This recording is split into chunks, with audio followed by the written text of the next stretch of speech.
ശ്രീകൃഷ്ണ അവതാരം നാരദ പരീക്ഷ. ഒരു ദിവസം നാരദ മഹർഷി ഭഗവത് സാന്നിധ്യം ആഗ്രഹിച്ചു ദ്വാരകയിലെത്തി. കൊട്ടാരത്തിന്റെ ഭംഗി കണ്ട് ആസ്വദിച്ച് നടന്ന് കൃഷ്ണന്റെ സമീപമെത്തി. വളരെ നാളുകളായി തന്നെ അലട്ടിക്കൊണ്ടിരിക്കുന്ന ചിന്തകൾക്ക് പരിഹാരം കാണാനാണ് ദേവർഷി വന്നത്. 16,008 ഭാര്യമാരും അവർക്ക് ആകെ ഒരു ഭർത്താവും. സംശയം കേട്ടപ്പോൾ കൃഷ്ണൻ സ്വയം സംശയം തീർത്തുകൊള്ളാൻ അനുവദിച്ചു. നാരദൻ വന്നു കയറിയപ്പോൾ കൃഷ്ണൻ രുക്മിണിയോടൊത്ത് ശയിക്കുകയായിരുന്നു.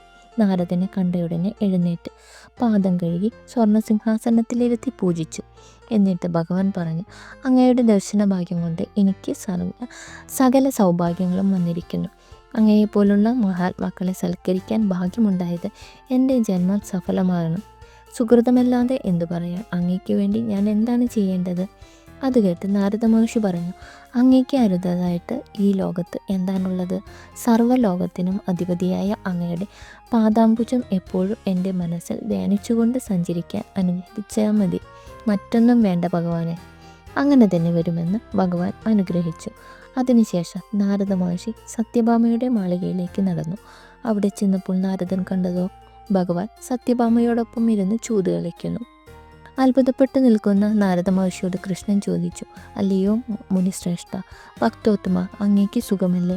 അങ്ങേക്ക് വേണ്ടി ഞാൻ എന്താണ് ചെയ്യേണ്ടത്? അങ്ങ് അരുളി ചെയ്താലും. ഭഗവാന്റെ ഇത്തരം വാക്കുകൾ കേട്ട് നാരദ മഹർഷി അടുത്ത ഗ്രഹത്തിലേക്ക് നടന്നു. അവിടെ ചെന്നപ്പോൾ കണ്ട കാഴ്ചയോ, ഭഗവാൻ ഭാര്യയോടൊപ്പം കുഞ്ഞിനെ മടിയിൽ വെച്ച് ലാളിച്ചു കൊണ്ടിരിക്കുന്നു.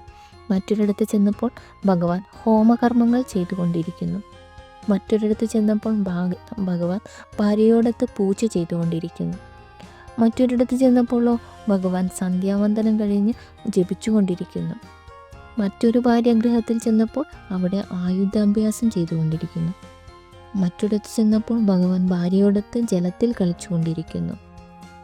ഇങ്ങനെ നോക്കുന്നിടത്തെല്ലാം പല വിധത്തിലും ഭാര്യമാരോടുകൂടി മുകുന്ദനെ കണ്ട നാരദൻ വീണ്ടും രുക്മിണിയുടെ മന്ദിരത്തിൽ തന്നെ ചെന്നു. ഭഗവാനെ നമസ്കരിച്ചുകൊണ്ട് അതിമധുരമായി ഇങ്ങനെ പറഞ്ഞു, അങ്ങയുടെ മായാലീലകൾ അത്ഭുതം തന്നെ. കൃപ അല്പം ഉണ്ടായതുകൊണ്ട് അങ്ങയുടെ മായാവൈഭവം ഞാൻ കണ്ടു. എല്ലായിടത്തും പൂർണ്ണനായ അങ്ങയെ ഒഴിച്ച് മറ്റൊന്നും എനിക്ക് കാണാൻ കഴിഞ്ഞില്ല. അങ്ങയുടെ ചരിത്രങ്ങൾ ഈ ലോകം മുഴുവൻ പാടി നടക്കാനുള്ള അനുഗ്രഹം തരണമെന്ന് ഒരാഗ്രഹമേ എനിക്കുള്ളൂ. നാരദമുനിയുടെ വാക്കുകൾ കേട്ട് ഭഗവാൻ പറഞ്ഞു, ധർമ്മോപദേശം ചെയ്തും ആഗ്രഹിക്കുന്നവർക്ക് സർവ്വവിധ ഗുണങ്ങൾ നൽകിയും ലോകം പരിപാലിച്ചു കൊണ്ടിരിക്കുകയാണ് ഞാൻ. അങ്ങ് നാമസങ്കീർത്തനം ചെയ്ത് ക്ഷേത്രം തോറും വന്ദനം ചെയ്ത് ഈ ലോകം മുഴുവനും സഞ്ചരിച്ചാലും. അങ്ങനെ ഭഗവാൻ പറഞ്ഞത് കേട്ട് കൃഷ്ണനാമം ജപിച്ചുകൊണ്ട് നാരദ മഹർഷി ആകാശമാർഗേണ പോയി.